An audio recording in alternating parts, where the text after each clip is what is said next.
what promises to be an awesome evening filled with history, reflections, and direction.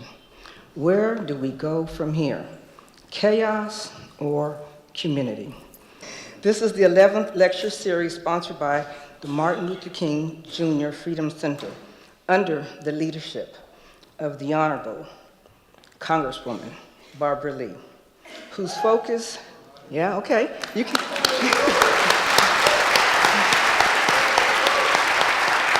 I'm sure we'll be doing that throughout the evening, whose focus for the Martin Luther King Center is to empower young people to promote nonviolent principles in the midst of chaos in a peaceful manner to deepen the relationships within the community. The Freedom Center programming promotes academic excellence and civic leadership, developing common good values of interdependence, equity, and global pursuit of ecological sustainability. Our young people are on the move, and they are making a difference in every city, every community, and every state they have an opportunity to go to. This is their beginning of building democracy, and it is your beginning for assisting them for building democracy for our young.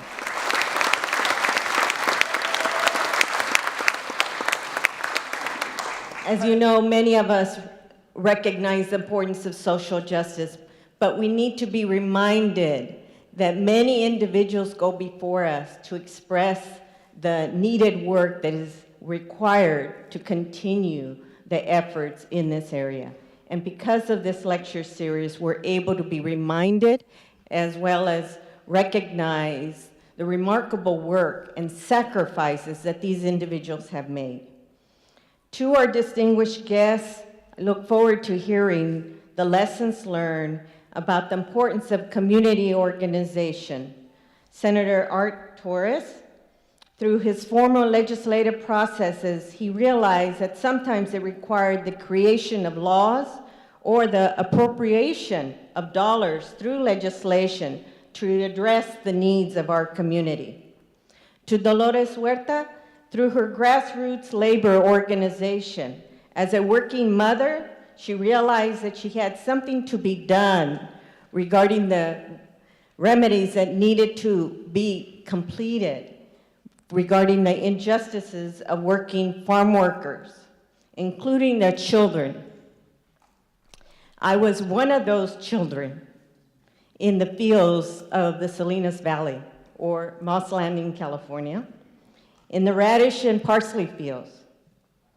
As a member, that I recognized that there were women that could speak up in a strong voice, allowed me to continue the pursuit of my education to gain this position.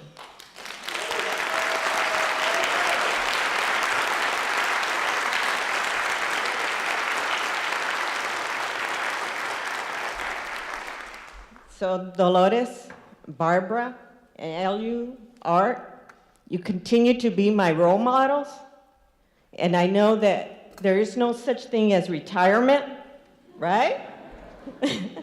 You continue to pursue, and I think our community here is demonstrating that they want to know, and they are here to do the work.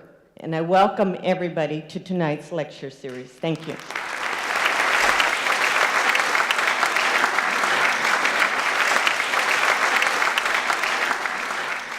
Good evening.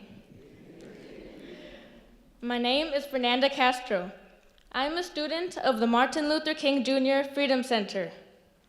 On behalf of the Freedom Center, I welcome you all to this evening of sharing history and making history, reflecting on the activism and love for humanity that created a more just society for us today.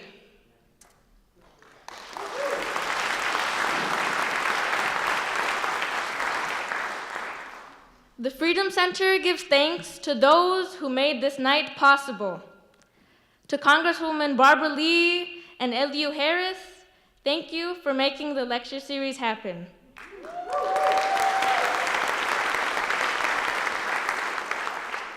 to Dr. Norma Ambris Galavis, President of Merritt College and co-producer of the Barbara Lee and Elihu Harris Lecture Series, we thank you for the wonderful partnership.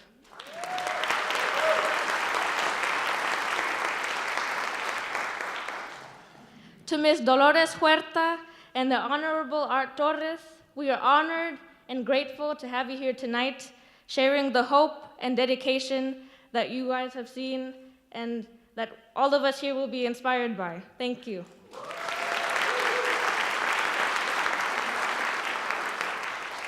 Tonight, we share our hope.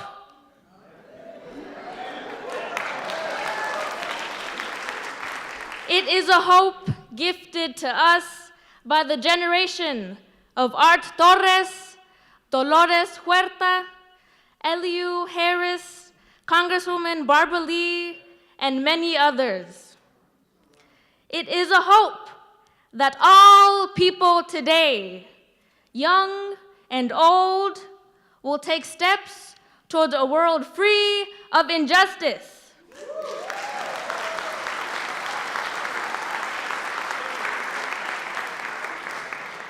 For the current generation and all generations to come.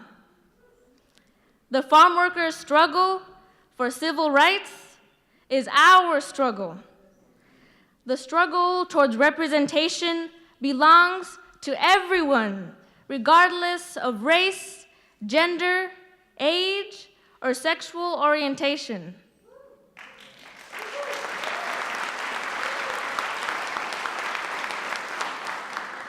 The struggle is not over. Let's accept the challenge of moving forward together.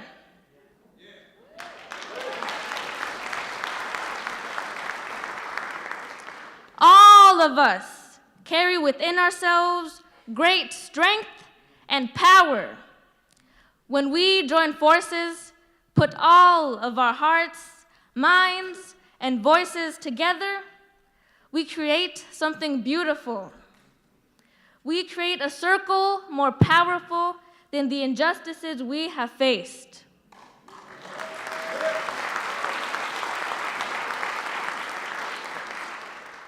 We become each other's voice and gain the capacity to be united.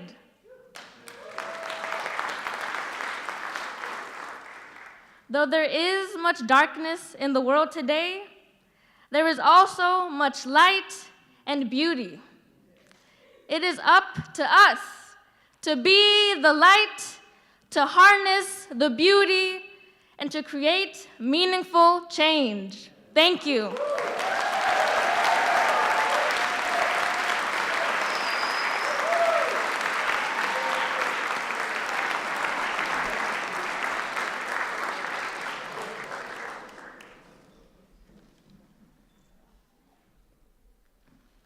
Good evening. My name is Omega AG. I am 15 years old, and I'm a member of the Martin Luther King Jr. Freedom Center leadership team. There is so much to do in our nation and world today. While much has been accomplished, we can and must reignite the struggle. Tonight, in representing my team members at the Freedom Center, I wish to leave you all with these thoughts. Brothers and sisters, we all go through struggles, big or small. We have all felt the sting of having been done wrong in some form, way, or fashion.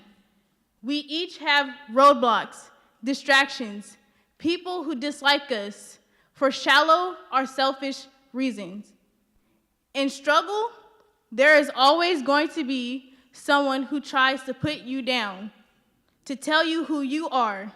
Still, it is up to you to know who you are and what you are capable of.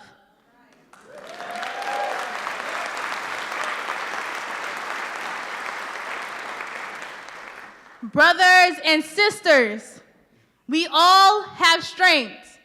We all have flaws. Each of us have something that we don't like about ourselves. But it's time. It's time to accept ourselves as smart, courageous, powerful, and it's time to demand answers to these basic questions. Who will respect me if you do not? Who will love me if you do not? Who will encourage me if you do not? Brothers and sisters, won't you stand up with me? Raised in a time of greed and war, our hearts and minds coming together, shouting, we can change ourselves and we can change the world. Thank you.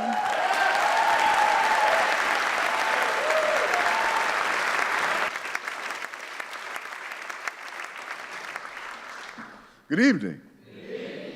Well, if you're not inspired by now, there's nothing else I could say. One of the first people I met when I went to law school was Torres. And Torres was a third-year student, but he had also been a candidate for the legislature. And what he did in law school, no one else had done. He started a law school class as a student on prison law. And he took us to all the prisons in the state of California. I didn't know if it was to make sure we avoided going there or to make sure we understand the conditions under which prisoners were living, or the fact that rehabilitation is no longer a process or a program in the state of California, thanks to Ronald Reagan. May you rest in peace. But Torres has always been one of my heroes and one of my mentors, because he doesn't just talk the talk, he walks the walk. And when I graduated from law school, within 2 years, Torres, a young lawyer himself, is now in the state legislature. All things are possible. I was working in the legislature, and my mentor, my friend, my fellow law student is now in the legislature. And Torres is working for the things he talked about when he was in law school. He is now working to rehabilitate the prison system. He's now working to ensure that farm workers and minorities and poor people get justice and opportunity in the state of California. Now, growing up in the 60s, I knew what was going on in the civil rights movement, not only in the South, but in Oakland. I saw the Panthers. I saw people who were working and struggling against the powers that be.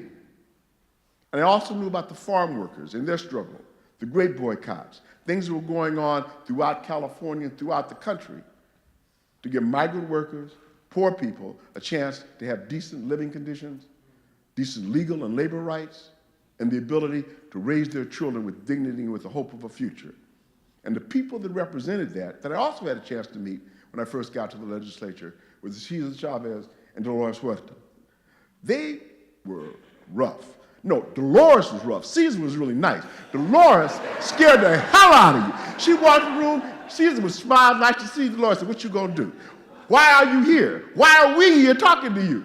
And you felt like I needed to do something, because Dolores is serious.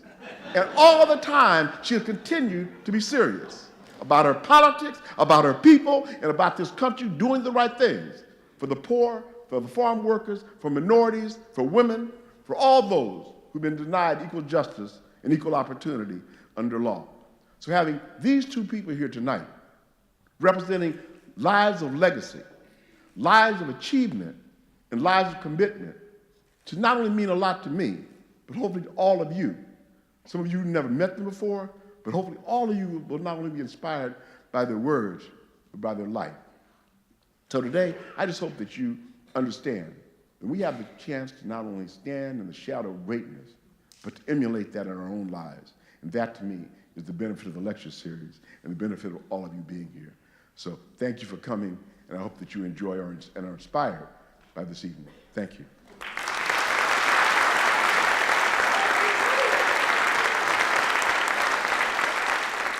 I grew up in the city, a Latino in East Los Angeles, but my parents worked in the fields in Fillmore, picking oranges.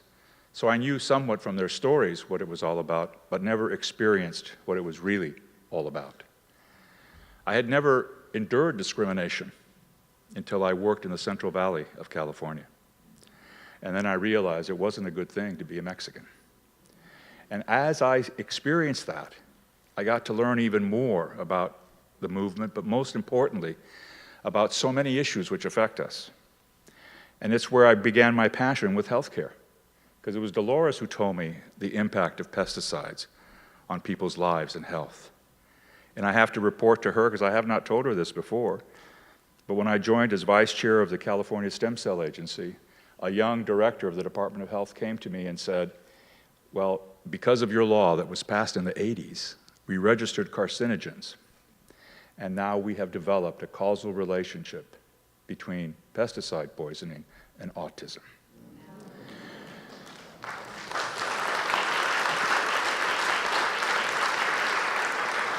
And it was Dolores and Caesar who always said, we can't prove it, but we know there's a relationship between cancer and pesticide poisoning. We know that these chemicals are damaging the lives of people living on farms and in agricultural areas of California. We just can't prove it. Well, now we're finally getting the proof that there is a causal relationship between carcinogens and chemicals and people living or trying to live. But I think also it's important to note just where we are today. I was on the platform at the inauguration of President Barack Obama. I first met him when he was a state senator from Illinois.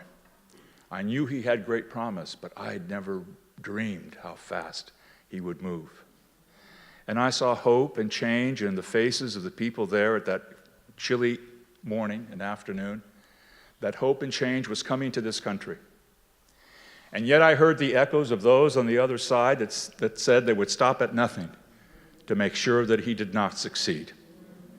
And the other day I was asked by a young man from Mali in Africa, and he asked me at a dinner I was at in Los Angeles last week, and he said, why is there so much vindictiveness? Why is there so much anger by people against this president?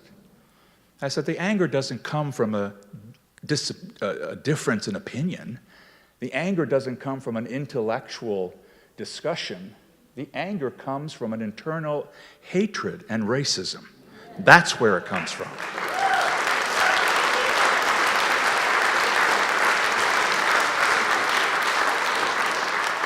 Those people on the other side are angry that a bright, intelligent, compassionate African American happens to be the President of the United States. That's where that vitriol is coming from. That's where that anger is coming from. But tonight is about chaos and community, and where are we moving? Yes, we've been in chaos. But one phrase that Caesar always quoted to me was from Gandhi. Without a struggle, there is no movement.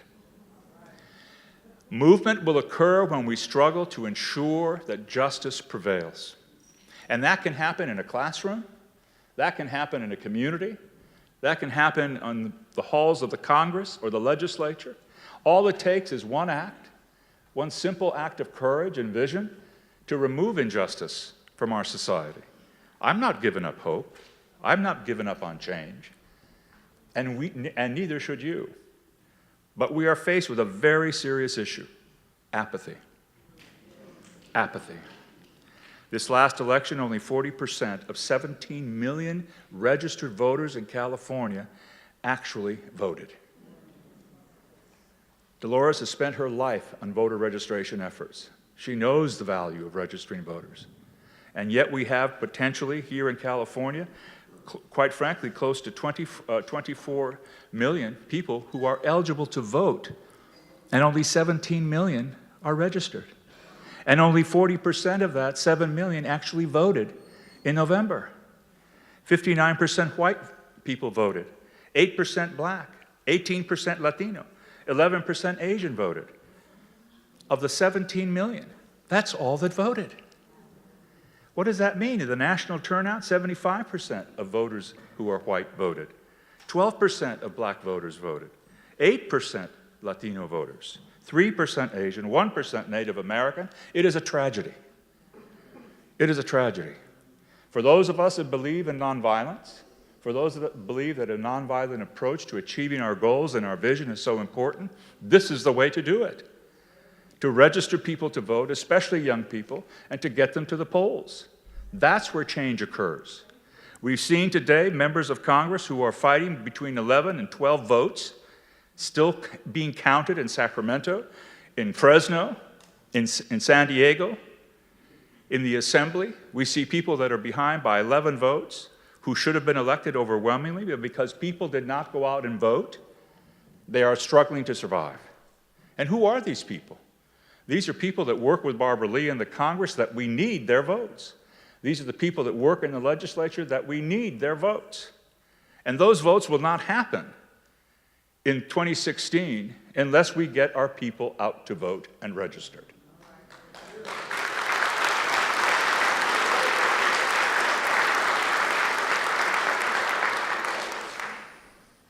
I've often thought about what legacy we leave as leaders, and it is a responsibility for all of us to reflect upon that. And you don't have to be an elected person to be a leader. Each and every one of you are leaders in your home, in your neighborhood, in your communities, and across this state and across this nation. And that responsibility must be taken seriously.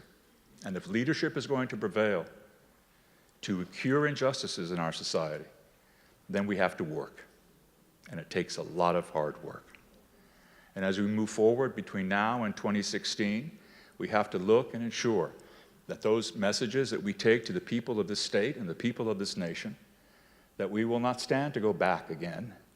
We cannot afford to go back again. That we have to put everything into our muscle of our brains and our power, and as these young girls said, from their minds, their hearts, and their voices, to bring that beauty and power back to our communities. You have it, we have it, let's do it.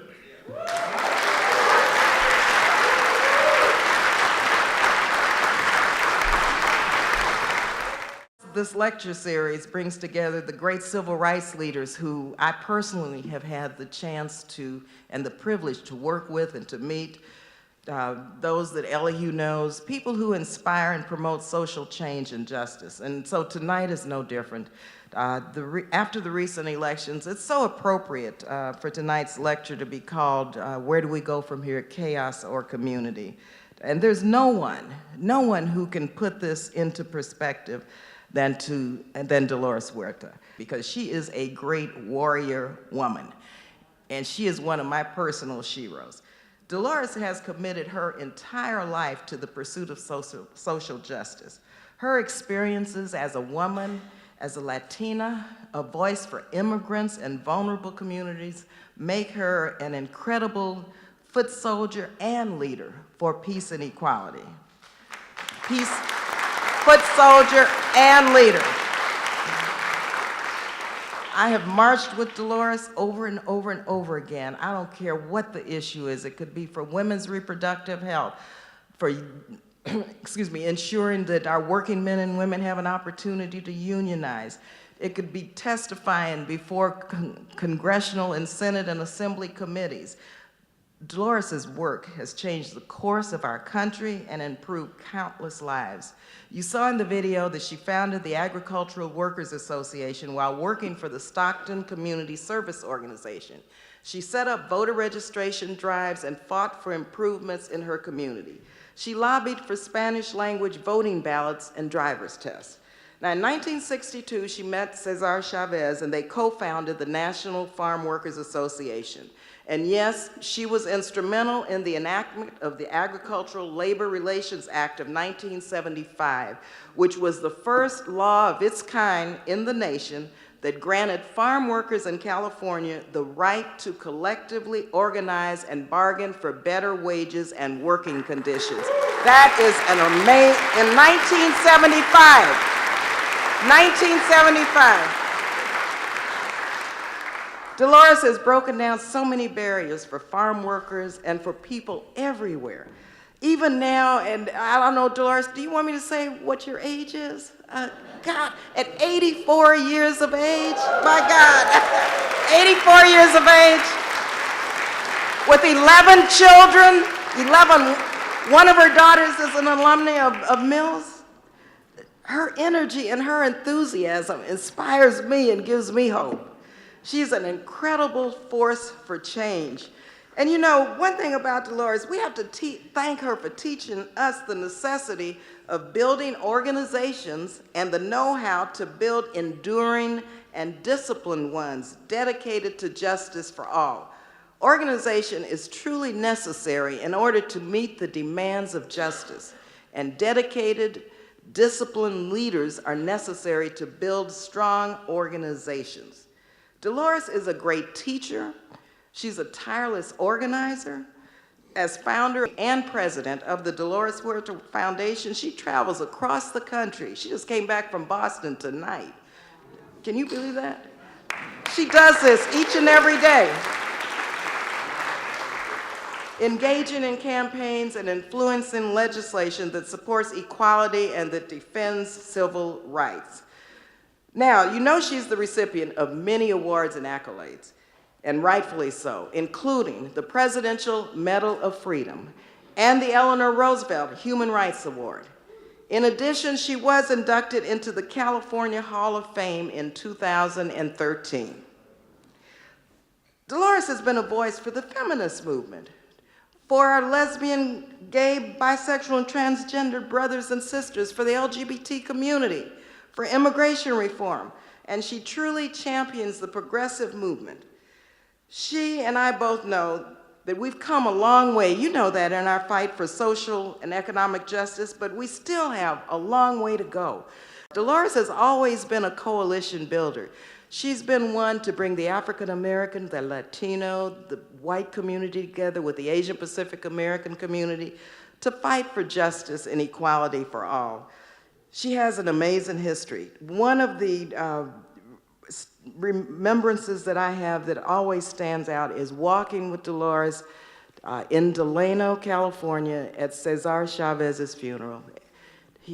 His body was in a beautiful, simple pine box. Senator Teddy Kennedy was there. Dolores was there, and I looked at Dolores and I said, you know, boy, her partner was no longer with us. And I knew then that that meant she'd have to do double duty.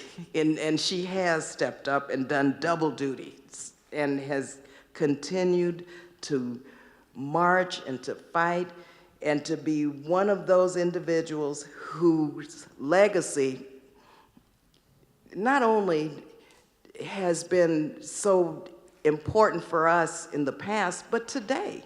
When you look at, and I'll close by saying this, you know, when you look at the fact that she was very involved with the candidacy of Jesse Jackson when he ran for president twice now.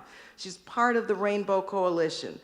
But what I always remember is, many people think it was the United Farm Workers that began the mantra, si se puede, but it was Dolores Huerta who says, si se puede all the time. And it was because of Dolores Huerta and si se puede that Barack Obama became president, because Barack Obama's slogan is si se puede, yes we can, and yes he did. Dolores, come on up here now. That Dolores is, si se puede.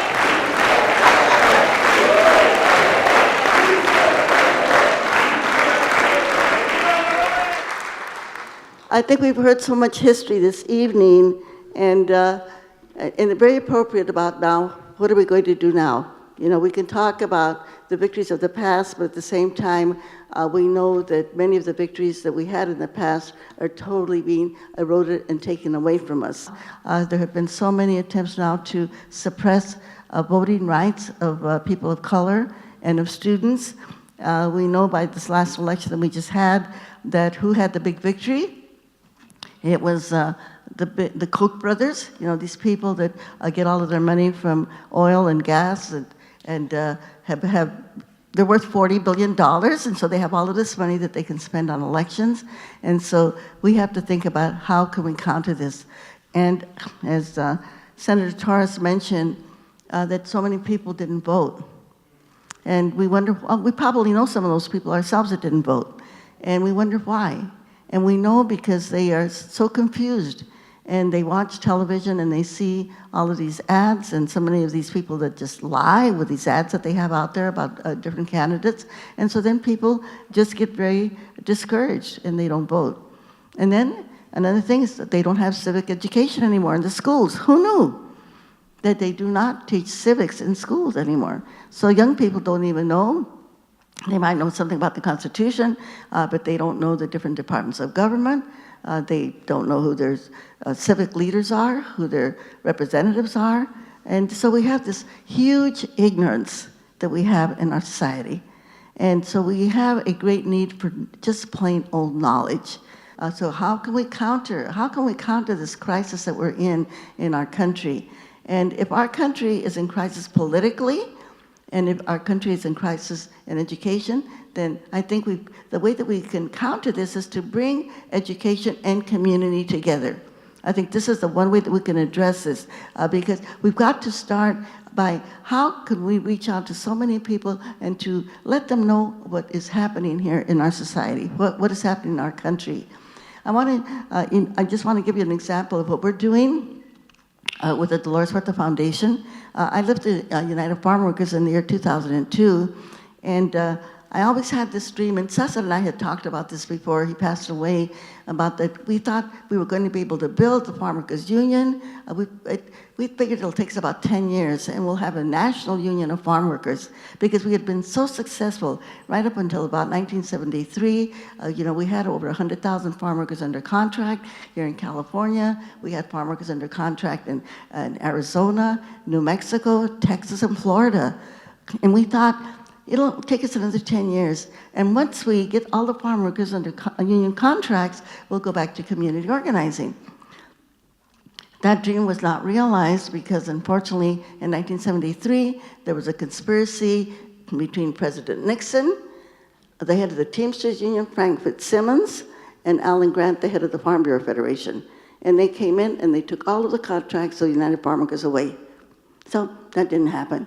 But after Caesar passed away, I thought, at that point in time, I thought, we've got to put the union in the hands of younger leadership, because leadership is something that can't be transferred through osmosis. It's something that you have to live it, you have to do it to build that kind of strength that you need to be a leader.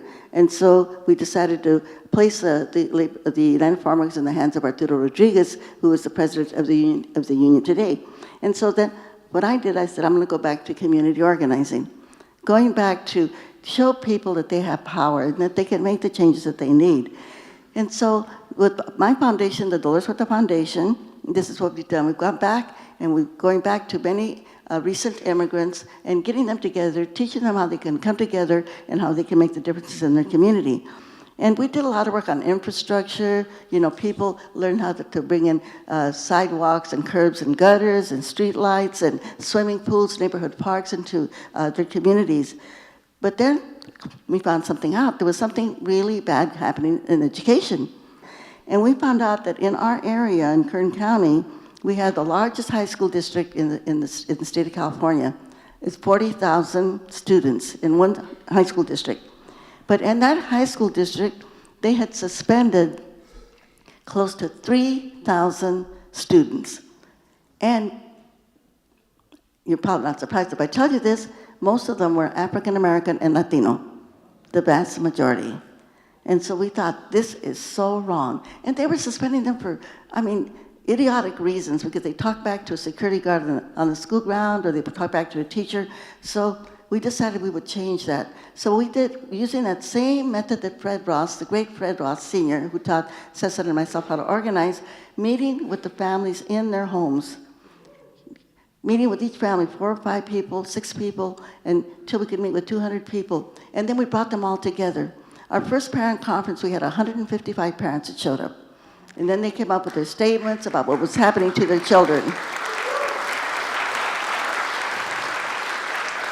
And then of those parents, and we got 40 of them, and we trained them how to be advocates for their children, how to keep the kids in school, and how to fight to get them back into school. And then we started with the school board. No avail. These people in that area, they are so racist, I have to say the word, and so homophobic. In fact, one of the members of the school board made a statement that all gays should be burned at the stake. That's how extreme they are.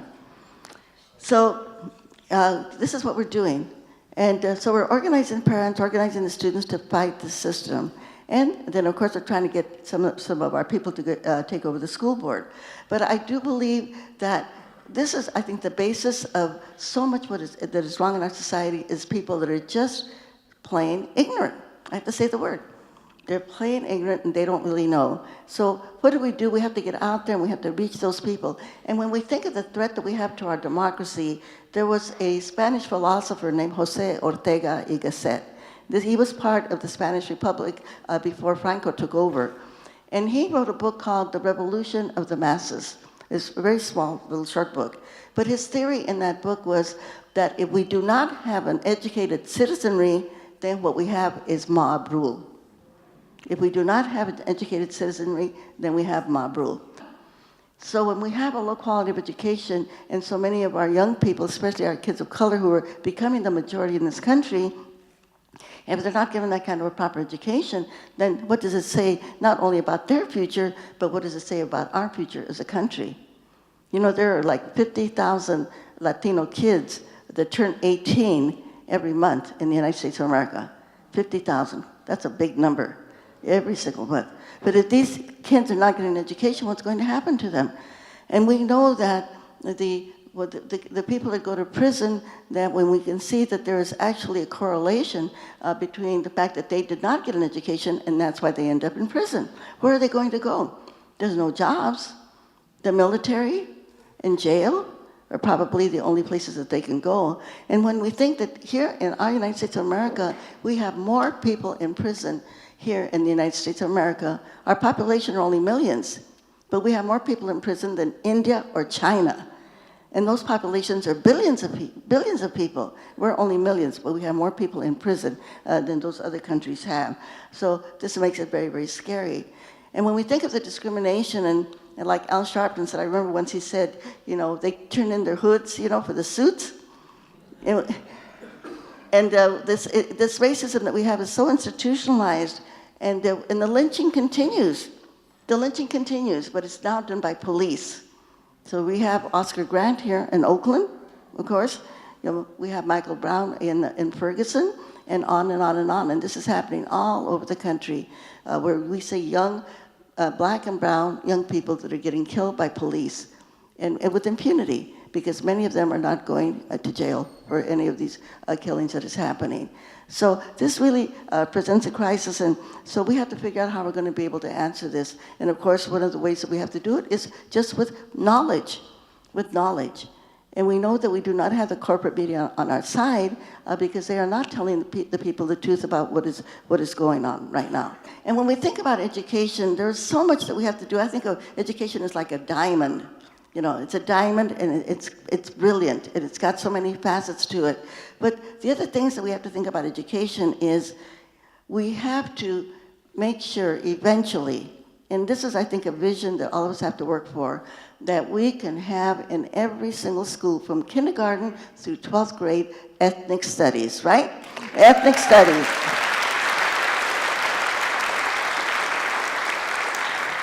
Because part of the ignorance that we have in our society, again because the racism continues, is because people do not know what the contributions are of people of color, or of women, or of the labor movement.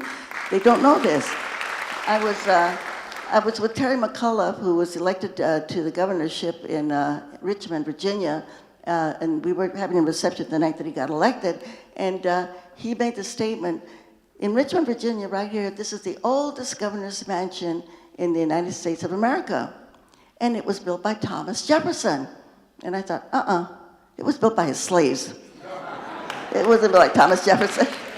and so how many people, know that? How many people know that not only was that mansion the oldest mansion in the United States, but the Congress of the United States and the White House were built by African slaves? How many people know that? They don't. I mean, that is the ignorance that we have in our country.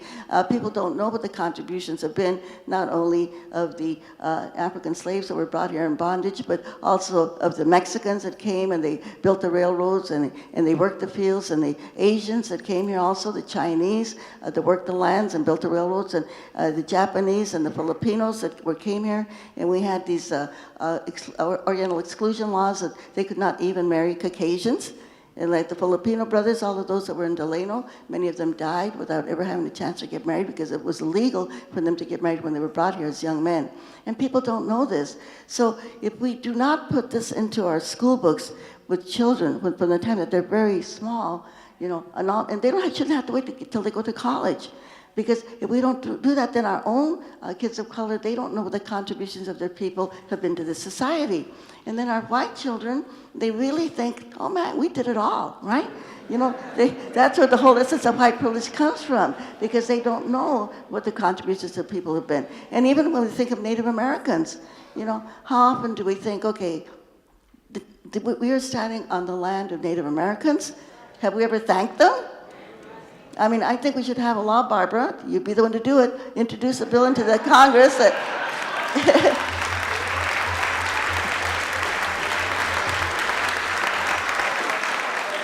yeah, that every Native American child should have a free education to any college of their choice in the country, and any child, African American child, who is a descendant of slaves should also have the same privilege. You know, that's the way to make it happen.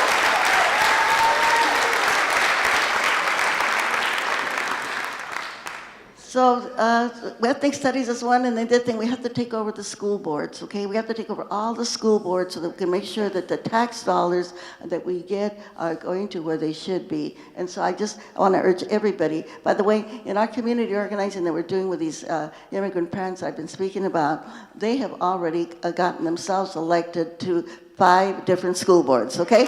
Gotten themselves elected to 5 different And the other thing I think we have to work for is free education for every single person in the United States of America. Right now, the statistics are that student debt is of what, $1.2 trillion? This is what students, so in fact, right now the economics of that are that college students can't even afford to buy homes anymore because they have so much money that they owe in debt for going to college. And you know, when we think about why we, as the richest country in the world, why shouldn't we have free education? Think of Cuba. Cuba is a little teeny country. We have an economic blockade on Cuba. People are very, very poor because of this economic blockade that we have on that small country. But every single person in Cuba has a free college education and free medical care. Every single person. So if Cuba can do it, there's no reason why we in the United States cannot do it. And there's other countries, of course, the Scandinavian countries, those, I'll say the word, S word, socialist.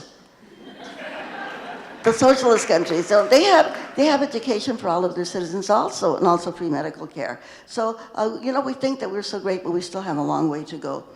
And I want to talk about another point of ignorance. You know, we know that President Obama has just come out and he said that he's going to give an executive action, take an executive action to see how some of our undocumented persons in our country, that they don't have to have that fear of deportation, that they can have some kind of work permits, especially people who have children that are citizens of the United States. And when people ever ask, okay, why do people come to the United States of America? Actually, we passed an amnesty bill back in 1986, and many people got their legalization at that time, but then something else happened. There was another bill that was passed, and it was the NAFTA, the Free Trade Agreements. What happened when that was passed?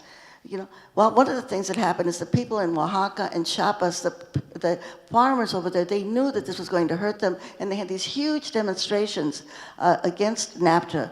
In the United States, we didn't even know what's going on. The only people that knew were the labor unions. Well, what happened when NAFTA passed, it allowed American companies to go into Mexico, into Central America, and set up their businesses over there. I call it economic colonization. And so we think of the corn, the maize. The corn comes from Mexico. That's where the corn started. But right now, the people in Mexico, they actually import more corn to Mexico from the United States than what they grow in Mexico. And because we subsidize our corn to make it cheap. And so the small campesino farmer over there, he cannot compete with the United States. So these are the people that come north.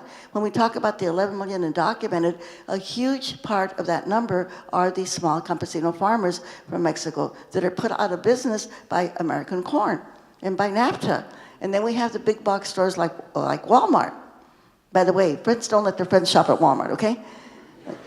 So these big box stores go over there, and then they put all the small mom and pop shops out of business also. And so what are people going to do? They're going to come north. And we have to see what we do different with Latin America than what we did with Japan and Germany after World War II. We defeated those countries, but then we lent them millions and millions of dollars to rebuild their economies. So we have Sony, Mitsubishi, we have Volkswagen, and these corporations became strong with American dollars. We didn't go over there and take over their economy the way that we do with Latin America. And you know, when people in Latin America, they don't like what we do, I mean, and they don't want to cooperate with this kind of a free trade agreements that we have, then we don't like them. We don't like them. Like Hugo Chavez, we made him our enemy. And why? Because he had this really strange idea. He believed that the oil of Venezuela belonged to the people of Venezuela. And Evo Morales, the president of Bolivia, he says the natural gas of Bolivia belongs to the people of Bolivia. So think about this. We are the only developed country in the world that does not own our natural resources. Think about that. When you think of every time you pay your phone bill to AT&T, and what is his salary, yearly salary? About $16 million a year, okay? When you pay your phone bill for your iPad or your iPhone, okay? So things that are here, you know, things are kind of not the way that they should be, but these are things that we have to think about for the future. And when we think about immigration and about this whole idea of economic colonization, how many bananas have we eaten every day in the United States of America? Millions of bananas. Now, do the people in Guatemala and Honduras, do they get that money? No, they don't get that money. Who gets the money? Dole, Chiquita Banana, American corporations. The people whose land the bananas are grown on and the people that produce the bananas, they don't get the money. And so this is why they come to the United States. And when all of those children were there at the border, you know, they were talking about all these children from Central America. You know what? We have a debt to those countries. Remember, we were bombing El Salvador? We were bombing those countries? They came to collect on that debt. That's what they were doing. They came here to collect on that debt.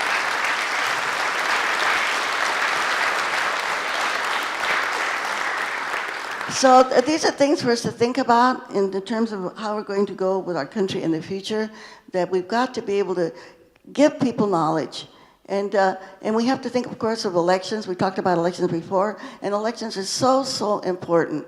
You know, by passing Proposition 30, we got money into our school systems and money into our healthcare systems. And the good thing about Proposition 30, not only did we get that $6 billion plus, we're going to get, next year you're going to get another $6 billion, right? And the year after that, and that will help us in terms of our economy. In this last election, we passed Proposition 47. What did that do? Proposition 47 reduces the felonies. Reduces felonies so that we can, so many people will not have to go to prison. If it's a kind of a misdemeanor crime, they shouldn't have to go to prison and call it a felony. And it will release some people from prison and make it possible for less people to go to prison in the future. But these are the things that we can do, but we've got to be engaged. We've got to be engaged. And it's more than, and I'm gonna ask the question here. How many of you people voted in the last election? Let me see your hands, everybody, okay? Now I'm gonna ask you another one. How many of you people here, present today, how many of you put your tennis shoes on, went out and knocked on doors, or did phone banking in this last election? See, our numbers dropped a lot. So this is what I'm going to ask everybody. Could you please, for future elections, not only go out there and vote, but go out there and help people register to vote, go out there and knock on doors to get people. Like you said, I'm 84 years old. I want you to know that I was out there knocking on doors in this last election. Okay? I put on my shoes, I was out there doing that.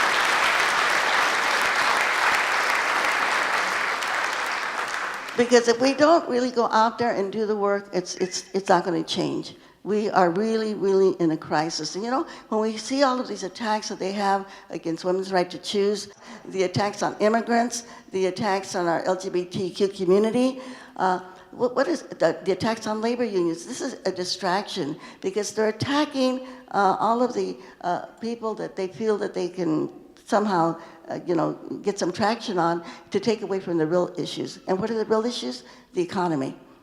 The fact that you have 400 individuals in our United States here that have more wealth than 1,500,000 people.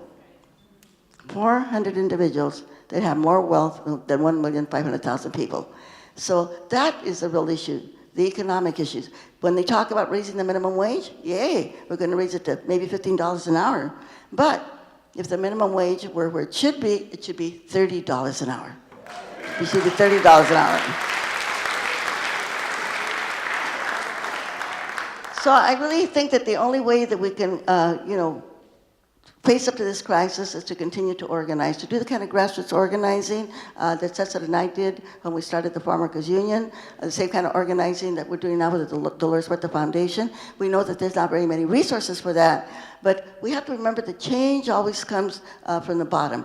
The civil rights movement, the peace movement, the women's movement, the LGBTQ movement, it all comes from the bottom. And so that's the way that we have to make it happen. And people have got to devote some of their time and some of their resources to make it happen, because if not, it's not going to get any better. It's actually going to get worse. And we have to look for those sources where we can get the news, listen to Colbert and Jon Stewart, right? Amy Goodman, These are the places that we have to go to because unfortunately our corporate media is not very helpful. And Rachel Maddow, of course, on MSNBC.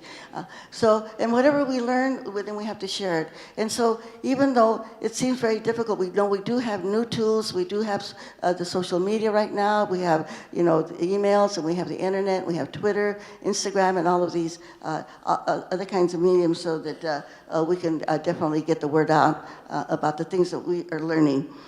And then let's remember the people, when we talk about education, remember the past, remember the people who sacrificed their lives for the movement.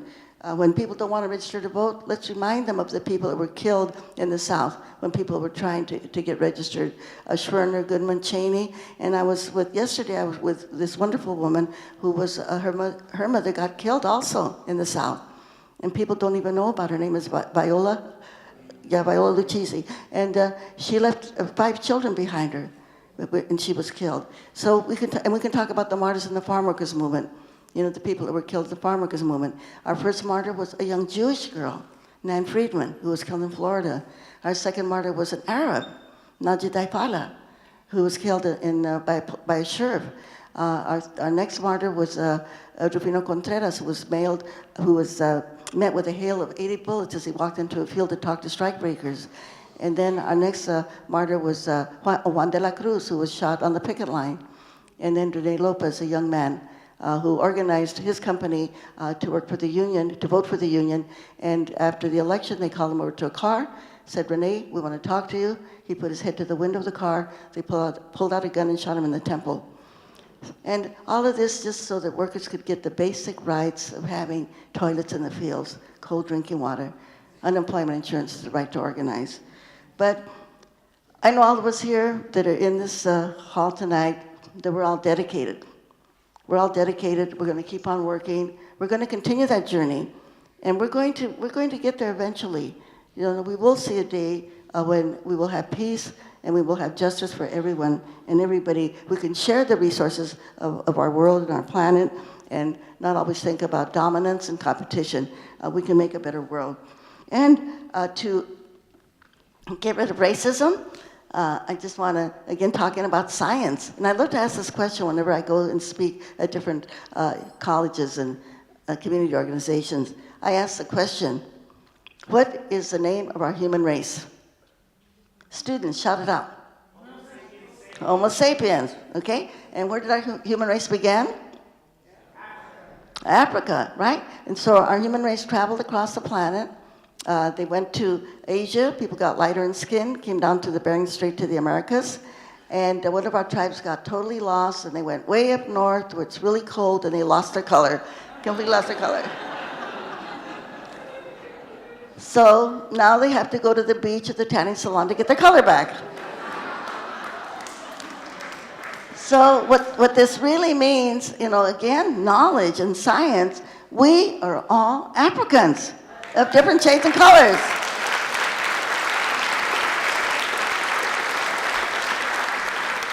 So we can say to the Ku Klux Klan and to the White Citizens Council and to those lost people in the Tea Party, get over it, you're Africans. Just get over it, okay? And so to remind us that we are all one human family, there is a Zulu word that I want to share with you, and it's from South Africa. And it means we, the people, are coming together to fight for justice. And the word is wozani. Can we say that word? Wozani. Okay, so I'm going to say 1, 2, 3, and I want us to shout it all together as loud as we can, that we are dedicating ourselves here to continue the journey, and we're going to fight for justice.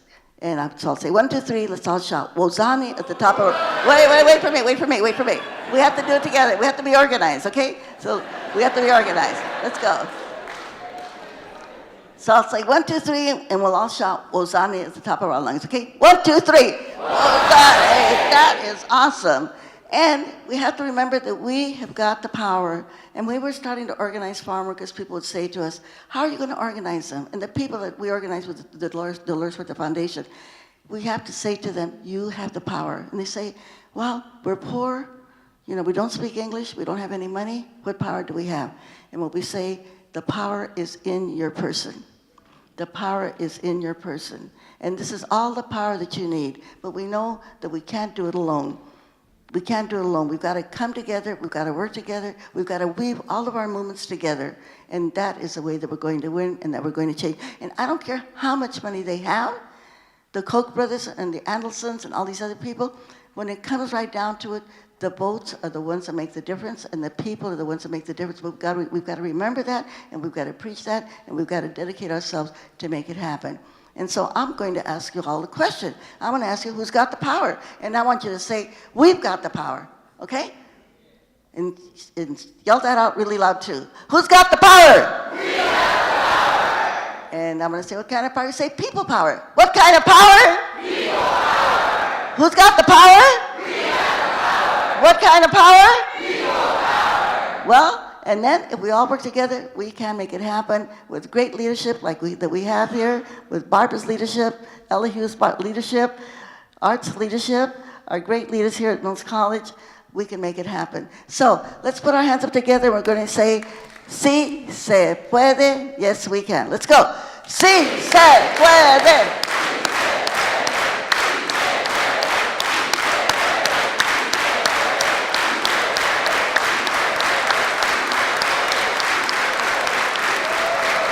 Muchas gracias. Thank you very much. Muchas gracias. Thank you.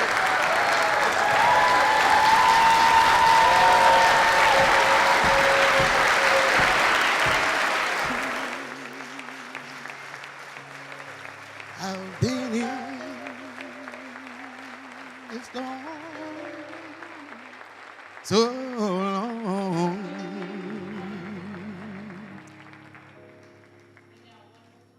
I've been in the storm so long, but I tried to make heaven my home.